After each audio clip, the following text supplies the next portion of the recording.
Recommendations raise eyebrows. He told the minister that she needs to step down, but they also told him in November last year to step down and make room for the corruption scandals that were in Noto, or found in Noto, so that those can be cleared up. And he never stepped down. He stepped for it. So, well, power does corrupt good people, I can say that. But leaving that conversation and continuing on with more constructive things here in Morning at NTV, we do have a new Diana, who is a civil engineer and a project manager building resilient homes, Uganda. And she's here to talk to us about the dying yet thriving real estate sector. And why it's dying? It's simply because those that are choosing to invest in it do not have prior understanding of how they ought to rightfully invest in it so that they can create a resilient future for the sector. Good morning to you, Diana, and you're most welcome. Thank you, Priscilla. I'm happy to be here today to have this interesting conversation with you, a fellow lady, and in the month of, women in the Women's Month. Yes, I'm very excited to be here today, and this is a very interesting area for me to come out and be part of. We have a problem in our sector. We have a problem. Our space, so to speak, has been hijacked. And when you say our space, you're talking about engineering space? Yes, I'm talking about engineering space. They have even coined a term for the hijackers, ye engineers with a Y, and probably they mean well, but it is coming with a lot of issues. And at the end of the day, as the professionals, we are suffering. We have to take the blame for everything that is going wrong in the sector.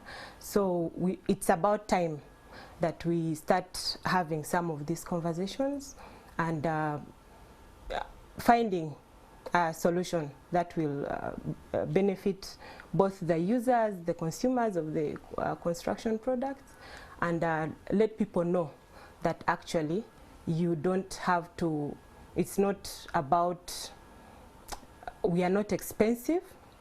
If you look at what you stand to lose, if you look at the risks that are attached to trying to stay paying you 20 million shillings versus a building collapsing 8 months later that was worth $1 billion Ugandan shillings. Okay, we've had, of course, many of those cases that we have done stories on here on NTV, buildings collapsing within different communities and people losing their lives. And the recommendations from the Buildings Review Board has always come down to the engineering of this building, the blueprints of this building, and the locations of this building. So talk to us about resilient or sustainable forms of construction that people ought to be considering heavily before they engage in real estate. Okay, thank you. First of all, it's very important for us to understand their roles. It's not just a burden of the engineering professionals. It's not a burden of the contractors, because we have actually businessmen who are not of engineering background who are investing in this sector. But the user, the developer themselves have a very big role to play, and that is where our problems begin from. They are not coming to us for guidance in the name of trying to save costs. It's a myth, first of all, that needs to be demystified. Engineers and engineering professionals, who include architects, we are not necessarily expensive. So the first thing is that we need to understand the user has to be guided on what, say for example, today you have some money, you're ready to start your project. Do you know where to start from? Do you know where to go? Or are you going to call a fundi that was recommended by a friend, and then who knows what you will end up with? So that is also what we are trying to fight. So when you say you're trying to fight it, how are you trying to fight it? Because especially the construction element of it, you do have a lot of fundis, you do have a lot of potters, people who have been doing this trade that was passed on from father to son to friend, and they've become pros at it, not professionals, but pros at it. Therefore, they continue to invade your space as professionals, but yet their work seems to be evident that they're doing a good job. However, they might be eliminating the myth that you're talking about, that engineers are expensive. And then you also do have so many construction companies that have mushroomed to feed into the real estate sector. However, who is there to gauge that they have the professionalism to the work that they're offering to their clients?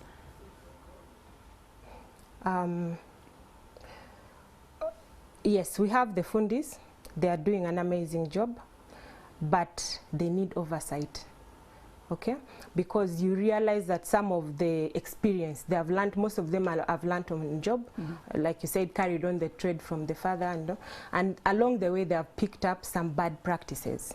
They are not aware of the standards that that govern the construction industry.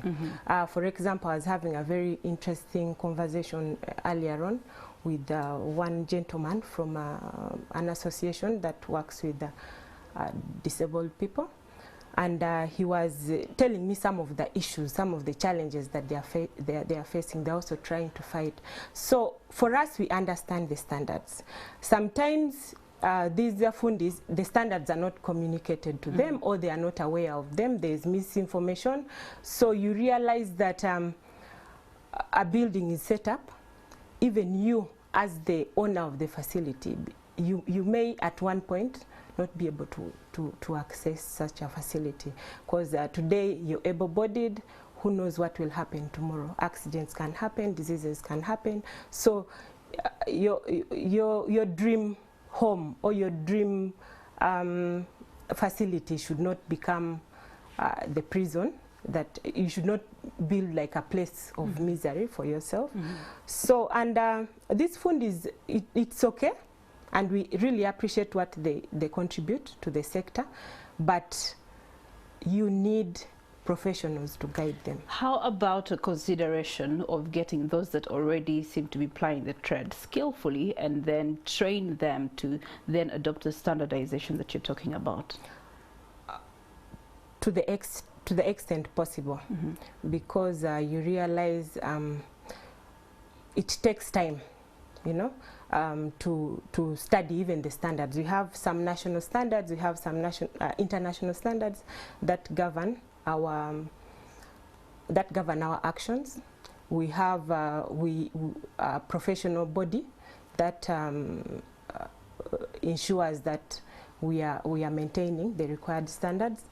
But first of all, the willingness, because if someone has it takes 4 years to do your bachelor's, in 4 to 5 years to do a bachelor's in such a profession, and then it's also quite expensive, and it also takes a lot of, you know, you need to have the ability. Speaking of the expenses, Diana, how does resilient construction help in lowering the costs of construction and the mortgage rates that we experience today? Yes, one of the things, one of the pillars of resilient construction is that you're advised to use preferably a registered company with a good reputation. And you realize that these companies have already established relationships with manufacturers, with importers and all that. So it means that for you also, you're going to be able to piggyback on that and get your materials cheaper, and your services cheaper. They already know what to get and where to get these things, than if you're buying as an individual through your fundi. You eliminate issues, things, cost efficiency and cost effectiveness is different from the way you approach it is not the same as, there are some critical costs you cannot compromise. You get it?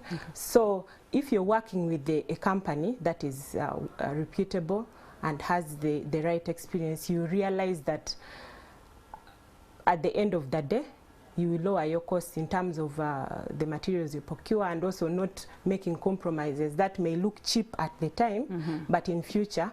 Okay, another thing I've seen is that when you they'll give you the full cost of the project at the very start, and then it will look big initially. Yes. So that is a deterrent that will scare someone off. That's true. But in real sense, if you do it by yourself, you also realize that you may actually spend much more on top of all the issues that you would have generated. All right. In your closing remarks, how do you get then to protect the civil engineering space so as to appreciate the new trends and developments that are coming through in the sector? Okay, so like I told you, the biggest issue that we are having is that there's a lack of awareness for the users. So we just want to reach out to them, let them know how to make their homes resilient, share the principles like the boxes they need to tick, create awareness around, give them, like empower them and streamline for them the ABCs of what they need to do to protect themselves, protect their investments, and also improve the landscape. All right, thank you so much, Anu, Diana, and of course she's made you better understand the sector in terms of the decisions that you make. You may be given a budget that looks lump sum and heavy in terms of your pockets and affordability, but if you were to break it down, it still comes down to the same thing. At the end of the day, you must do the things the proper way, the standardized way, especially as far as national standardization methodologies are concerned, for you to have, and for us as Uganda really to enjoy a resilient real estate sector. That brings us to the end of Morning at NTV's edition this Thursday, and we trust that you're going to have a sunny day somewhere in there, but don't forget to carry a sweater or an umbrella. You just never know when it's going to shower blessings on you. On behalf of Chris Igenyi and myself, Priscilla Regina Neloga, good day.